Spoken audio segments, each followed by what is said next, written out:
Bonjour Sophie Dravinel. Bonjour.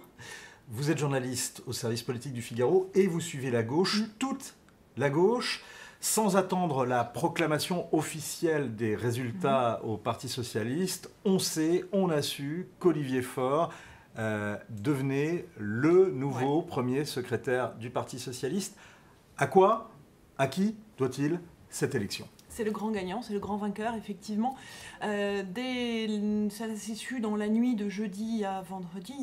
On était pour lui déjà 20 points d'avance devant Stéphane Le Foll et ça s'est confirmé le vendredi matin.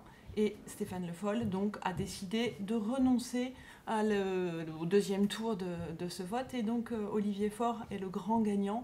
Olivier Faure, il faut le savoir, il est peu connu du grand public. Un sondage Harris Interactive qui avait été publié à la veille du débat qui a été diffusé sur LCI en collaboration avec RTL et Le Figaro montrait qu'il était plus de 30 points derrière Stéphane Le Foll en matière de notoriété. Mais c'est bien les militants socialistes qui ont voté. Et les militants socialistes, eux, le connaissent bien. Et Olivier Faure tient et connaît bien les fédérations. Ce vote, c'est l'explication, c'est la preuve qu'au Parti socialiste encore, la direction tient les fédérations. Et Olivier Faure fréquente le Parti socialiste depuis la fin des années 80.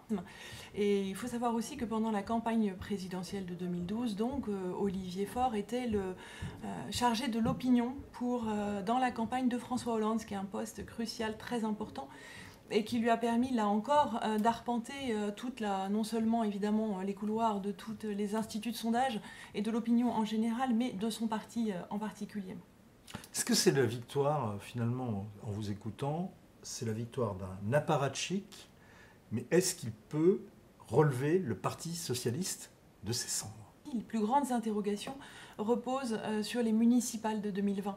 Et c'est là que l'on saura si Olivier Faure gagne ou perd le pari de reprendre son parti.